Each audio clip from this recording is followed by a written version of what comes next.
Hey guys, it's Rodney, and for today's Plant Rant, we are talking about Syngoniums. And because it's summer, we're going to continue on our tropical and subtropical kick. So as always with our tropicals, we want to make sure that our soil is going to be a nutrient-rich soil. So we've started with a potting soil base here. We'll still see our perlite, some expanded shale, some coconut coir, and a little bit of compost here to make sure that we're getting enough nutrients to those roots. So let's talk lighting for the Syngonium. Because it is a tropical, we're still going to want a really bright indirect light situation. We grow ours in our bright shade, like this covered patio, or in our front courtyard under our large oak tree. They can handle a small amount of morning sun, so if you do grow them outside with about an hour or so of morning sun, you're going to be totally fine and they're going to thrive. Syngoniums are super easy to grow because they are adaptable, but with that bright light situation, they can actually do pretty well with an artificial light, which makes them really great for like an office plant. Syngoniums do like to trail or climb depending on where you're growing them. This large one here is in a hanging basket, so it does turn to trail or cascade over the pot. You can also use a moss pole in the pot so they can grow a little bit more upright in your space. So let's talk a little bit about watering. Because Syngoniums are a relatively fast grower, they do like a regular watering. We water this guy at least once a week, even though it's outdoors in a bright shade. But in most interior spaces, you might only need to water about once every 10 to 12 days. They are low maintenance though. They do communicate really well when they're thirsty. If they are thirsty, you will see the majority of their leaves just simply drooping. As a reminder, a yellow leaf and drooping means too much watering, so do be cautious there. Another reason the Syngonium is low maintenance is because it's not a flowering plant, meaning its fertilizer or food needs are actually pretty minimal. Let's stick to a high nitrogen, more importantly a liquid seaweed. I use typically just a liquid seaweed on all of our Syngoniums, and as you can see, they're thriving. Another reason they're low maintenance is they really don't require a lot of care as far as pruning and shaping. Most of your shaping or pruning is going to be for undesirables, meaning spent leaves, or if they're growing in a direction you really don't want them to.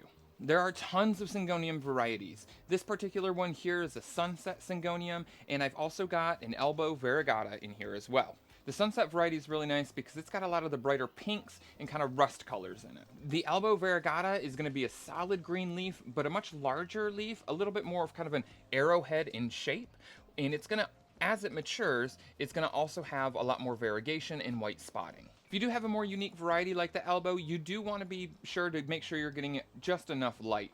In our case, the elbow does not really get enough light where it's at. It could definitely stand to get a little more light, and that's where we'd see more variegation. All those Syngonium varieties are going to have a very similar size and growth habit, but there are some that stay a little more compact due to their smaller leaf shapes versus some that are going to have a larger leaf shape, which is going to make them look and feel a little bit more robust. I'll put some of the really cool variety names here on the screen for you guys to take a peek at. You can also shop a wide range of these plant varieties at miltonsplants.com.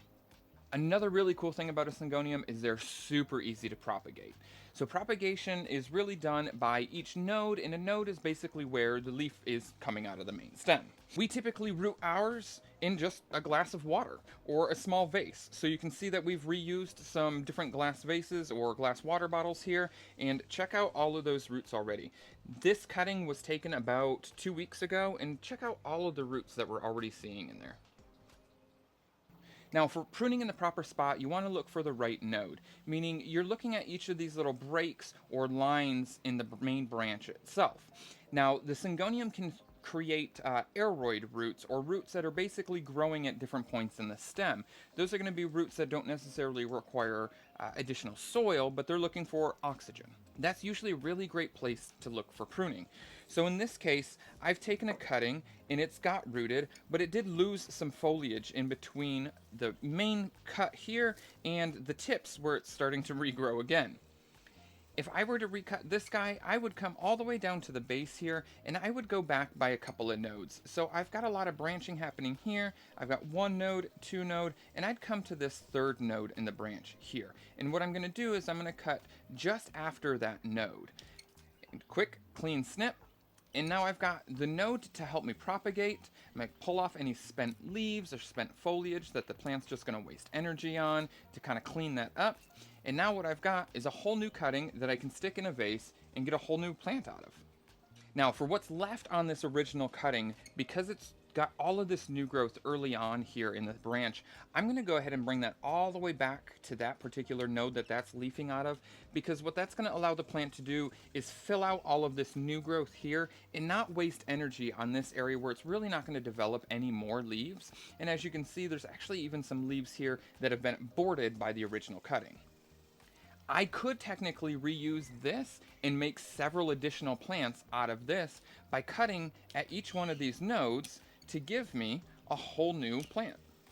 Now, on this second branch that we've propagated in this same vase, we can see that all of this new growth is happening by the third node on the branch itself. So what I'm going to do is I'm going to rely on the plant to tell me that it knows how to grow this piece. So I'm going to cut that right past that node here so that when I'm ready to put this guy in soil, all of its energy is going to go straight to this new growth section here.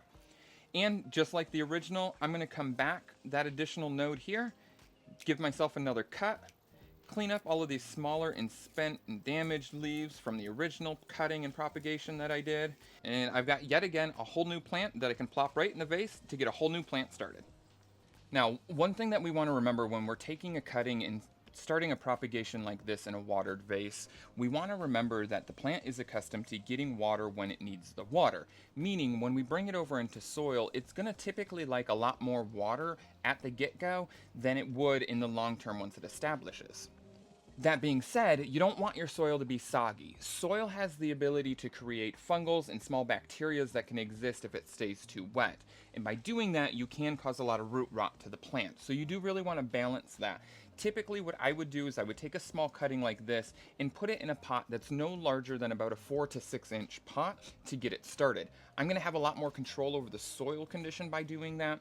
Most importantly, when I water, it's going to drain out quickly because there's not a lot of excess soil to continue holding on to that moisture where things like the disease and bacteria are going to thrive. And remember, when you're up potting your pot, you don't want to go any larger than 1 inch on either side. Meaning, if you purchase a 6-inch pot from a grower, you don't want to up pot it to anything larger than an 8-inch. You don't want too much soil to root ratio where that soil is going to stay too wet and create that bacteria issue or a fungal issue and cause yourself problems in the future like root rot. Another reason the Syngonium is one of my favorites is because it is a fast grower, meaning if it is in a hanging basket, you kind of get this green wall effect out of it. If you hang it nice and high in an area where it's predominant, it'll just kind of spill down the edge of the pot, creating a little bit of a curtain effect. The Syngoniums are also a lot more interesting than things like the standard pothos ivy. You get a wider range of colors and textures and leaf sizes out of the Syngonium. So if you want to try out a Syngonium today, head on over to miltonsplants.com, that's MILTONS plants.com to get yours today. We'll see you next week.